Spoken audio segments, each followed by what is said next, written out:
지금 소개해드리는 이 아파트는 최근 경기 남양주에서 높은 하락을 보여준 남양주 덕소동부 센트레빌입니다. 2006년에 준공된 이 아파트는 전용 84이 기준으로 분양 당시 평균 2억 6천만 원대에 공급됐는데요. 부동산 상승기에는 최고 9억 2천만 원까지 가격이 올랐습니다. 주변에 상권이 잘 돼 있으며 초품화 아파트도 좋은 입지를 자랑했습니다. 그러나 최근에는 최고가 대비 3억 9천만 원이 하락한 5억 4천만 원에 거래되고 있습니다. 층수로 비교해보면 최고가에 거래된 매물은 17층이었고 최근 하락 거래된 매물은 16층입니다. 비슷한 층수임에도 가격 차이가 발생한 만큼 해당 아파트가 실질적으로 하락세에 접어들었음을 보여줍니다. 이처럼 실제 거래에서도 뚜렷한 하락세가 확인되는 가운데 실수요자들 사이에서도 남양주 내 지역 선택에 대한 고민이 커지고 있는 모습입니다. 최근 커뮤니티에 올라온 한 사례를 소개해드리겠습니다. 남양주시 입지에 대한 현실적인 고민이 담긴 글이었는데요. 직장 출퇴근을 고려해 다산동 매매를 고민하던 한 네티즌은 최근 하남 미사와의 매매가 격차가 크게 줄어든 점을 언급하며 다산동의 대형마트나 도서관 등 생활 편의시설 접근성이 떨어진다는 점이 아이를 키우는 입장에서는 아쉽게 느껴진다고 말했습니다. 또한 남양주시 행정은 다소 답답한 반면 하남시는 빠르고 유연하게 대응하는 점도 비교하며 두 지역 중 어디를 선택할지 고민 중이라는 내용이었습니다. 이에 대한 커뮤니티 반응은 대체로 한쪽으로 쏠렸습니다. 당연히 남양주보다는 하남이지. 나 같아도 하남 매수한다 등 하남에 무게를 둔 의견이 많았습니다. 비슷한 고민은 또 다른 커뮤니티 글에서도 나타납니다. 이번에는 결혼을 앞둔 한 신혼부부의 이야기가 눈에 띕니다. 현재 두 사람이 함께 모은 자금은 약 9천만 원이며 맞벌이로 월 600만 원가량의 소득이 있는 상황입니다. 두 사람 모두 안정적인 직장을 다니고 있지만 출산 후에는 한 명이 육아휴직을 계획하고 있어 미래 소득 변화에 대한 걱정도 함께 안고 있다고 전했습니다. 이 부부는 현재 지금 집을 매수할지 조금 더 기다릴지를 두고 의견이 엇갈리고 있습니다. 한쪽은 정권이 바뀌면 부동산 시장이 다시 상승할 것으로 보고 남양주 덕소나 구리 등지의 매매를 적극적으로 검토하고 있는 반면 다른 한쪽은 전세로 거주하며 왕숙 3기 신도시 청약을 노리자는 입장입니다. 결국 내 집 마련의 시점과 전략을 두고 무엇을 선택하는 것이 더 나은 결정일지 고민이 깊어지고 있다는 내용이었습니다. 이에 대한 댓글 반응은 대체로 부정적이었습니다. 돈을 더 모으시고 매수를 고려하세요. 전세 사시다 청약을 시도하시는 게 나을 듯 등의 의견들이 이어졌습니다. 이처럼 남양주를 둘러싼 고민이 반복되는 이유는 그만큼 이 지역이 여전히 주목받는 입지이기 때문입니다. 서울과 가까우면서도 한강을 끼고 있어 자연 친화적인 입지와 함께 수도권 동북부 개발의 중심지로 주목받던 남양주. 8호선 연장, 9호선 직결, GTX 비노선 등 연이은 교통호재, 별내다산 왕숙 등 신도시 개발이 한창 추진되며 한때 수도권 부동산 상승기의 대표주자 중 하나로 꼽히기도 했습니다. 하지만 지금은 상황이 많이 달라졌습니다. 시장 분위기가 급변하며 남양주 역시 뚜렷한 조정기에 접어든 모습입니다. 특히 다산 신도시와 별내지구 등 최근 몇 년간 높은 기대를 모았던 지역을 중심으로 가격 하락이 본격화되고 있습니다. 먼저 다산 신도시에 위치한 다산 한강 반도유보라 아파트를 살펴보겠습니다.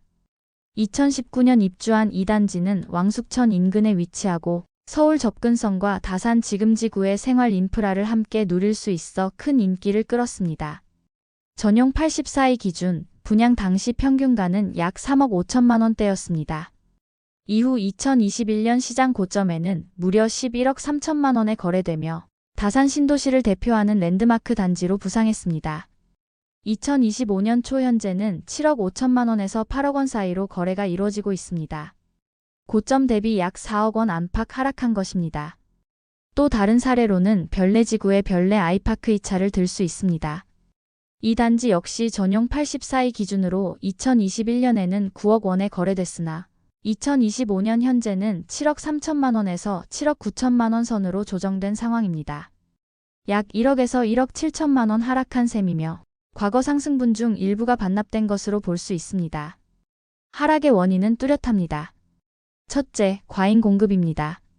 남양주는 별내, 다산, 진접, 왕숙 등 다수의 신도시가 동시에 개발됐고 최근까지도 입주 물량이 이어지며 전세와 매매 수요 모두 분산된 상태입니다. 이로 인해 수급 불균형이 발생했고 가격 하방 압력이 커졌습니다. 둘째는 기대감의 소진입니다. GTX-B와 9호선 연장 등 교통 호재가 단기간에 실현되기 어렵고 사업 지연 소식이 반복되면서 초기의 기대 심리가 크게 약화됐습니다. 호재 선반영 피로감이 쌓이며 매수세는 점점 위축되고 있습니다. 셋째, 금리 인상과 투자 규제 강화입니다. 남양주는 서울과의 거리, 상대적 저가라는 이유로 갭 투자자들이 활발히 진입했던 지역인데 고금리 기조와 대출 제한이 이어지면서 갭 투자의 메리트가 크게 줄었습니다. 전세 가율도 낮아지며 투자자들이 손절을 감수하고 매도에 나서는 상황도 늘고 있습니다. 넷째, 경기 둔화와 수요 위축입니다. 물가 상승과 이자 부담이 커진 상황에서 신혼부부나 청년층 같은 실수요자들이 매수를 미루는 사례가 많아졌습니다. 공급은 많은데 실수요는 따라가지 못하는 전형적인 수급 불균형 흐름입니다. 그렇다면 미분양 상황은 어떨까요? 2025년 4월 기준 남양주시의 미분양 주택수는 약 1,800세대로 집계되고 있습니다. 수도권 전체 기준으로는 중간 수준이지만 진접, 별내, 왕숙을 중심으로는 미분양 우려가 점차 커지고 있습니다. 특히 분양권 매물이 쌓이고 있으며 마이너스 프리미엄이 붙은 분양권도 다수 확인되고 있습니다. 공급 해소 속도가 둔화되며 시장의 상승 모멘텀도 줄어든 모습입니다. 하지만 남양주를 비관적으로만 볼 필요는 없습니다. 먼저 서울과 인접한 입지, 한강 조망 가능성, 생활 인프라, 그리고 철도 기반 교통 개발 계획 등은 중장기적으로 다시 강점으로 작용할 수 있는 요소입니다. 특히 왕숙 신도시는 3기 신도시 중에서도 가장 주목받는 지역 중 하나로 규모와 인프라 계획 측면에서 타 지역 대비 경쟁력이 높은 편입니다.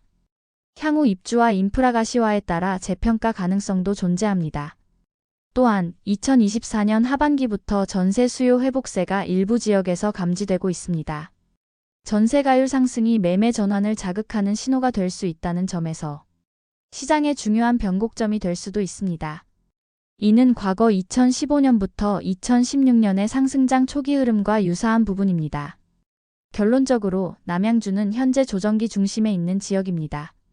실거래가 기준으로 고점 대비 20에서 30% 하락한 단지들이 속속 등장하고 있으며 그동안 상승 기대가 컸던 지역일수록 낙폭도 크게 나타나는 모습입니다.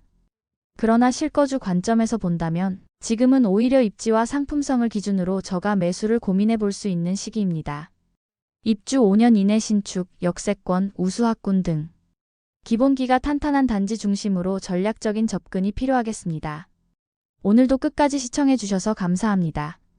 다음 편엔 더 알찬 정보로 찾아뵙겠습니다.